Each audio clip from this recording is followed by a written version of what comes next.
दिल्ली के कीर्ति नगर स्थित गीता भवन में सोमवार को the art of living foundation के सहयोग से जीने की कला विषय पर एक विशेष प्रेरक सत्र आयोजित किया गया। कार्यक्रम में आर्ट ऑफ लिविंग से जुड़े वक्ता गगन गांधी ने तनाव मुक्त, संतुलित और सकारात्मक जीवन शैली पर विस्तार से विचार साझा किए। कार्यक्रम का आयोजन खुश रहो वेलफेयर सोसाइटी की ओर से किया गया, जिसकी अध्यक्षा वंदना खुराना है। इस अवसर पर वक्ता ने दैनिक जीवन में ध्यान, श्वास तकनीकों और सकारात्मक सोच के महत्व पर जोर दिया। उन्होंने कहा कि व्यस्त जीवन शैली के बीच मानसिक संतुलन बनाए रखना आज की सबसे बड़ी आवश्यकता बन चुकी है और ऐसे कार्यक्रम समाज में जागरूकता बढ़ाने में सहायक हैं। वहीं अध्यक्षा वंदना खुराना ने अपने संबोधन के दौरान कहा, इस सत्र का उद्देश्य लोगों को मानसिक तनाव से मुक्ति, आत्म जागरूकता और स्वस्थ जीवन शैली के प्रति प्रेरित करना है। कार्यक्रम में स्थानीय नागरिकों की भागीदारी रही और अंत में प्रसाद वितरण के साथ आयोजन संपन्न हुआ। आयोजकों के अनुसार भविष्य में भी इसी प्रकार के सामुदायिक जागरूकता कार्यक्रम आयोजित किए जाते रहेंगे। खुश रहो वेलफेयर सोसाइटी का भी यही उद्देश्य है कि सब लोग मिलकर समाज के लिए काम करें, खुश रहें, स्वस्थ रहें, ताकि देश निरंतर उन्नति करता रहे। देखिए, अपने और अपने परिवार के लिए तो सब काम करें, लेकिन जो दूसरों के लिए काम करे उसका ये जीवन सार्थकता, जो दूसरों के लिए कुछ करे, समाज के लिए कुछ करे, समाज के लिए अपना तन मन धन लगा।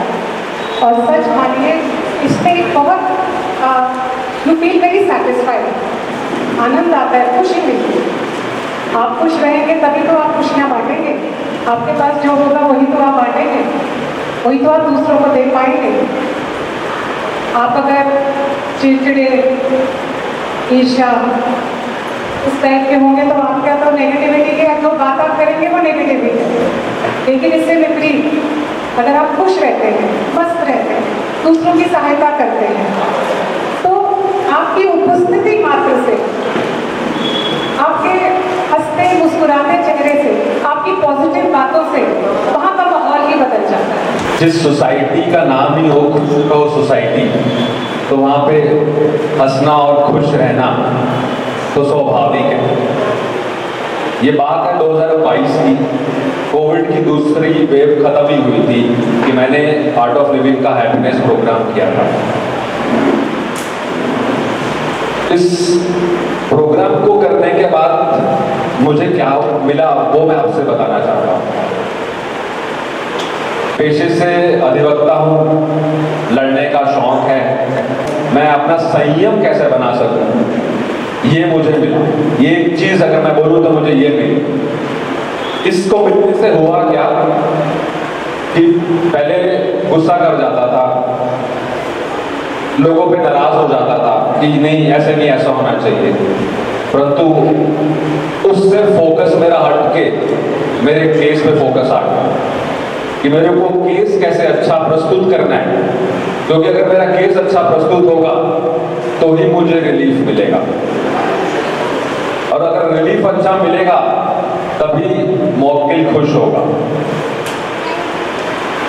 वंदना जी ने आपको बताया आर्ट ऑफ लिविंग का जन्म हुआ 1981 में।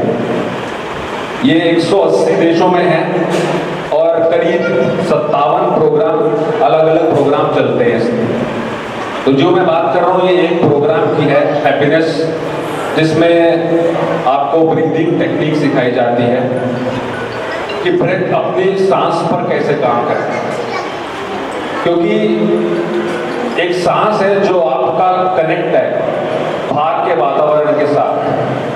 तो अगर आपने सांस को कंट्रोल कर लिया तो आपने अपनी बॉडी को कंट्रोल कर लिया, और बॉडी का कंट्रोल मतलब है कि जो आपकी भावनाएं हैं, गुस्सा आ रहा है, नाराज हो रहे हैं, उन सब पे आप नियंत्रण कर सकते हैं, राइट।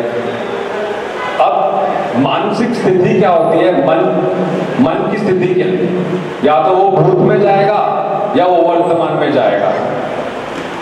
अब अगर मैं मन को वर्तमान में ले आऊं तो मैंने कंट्रोल कर लिया,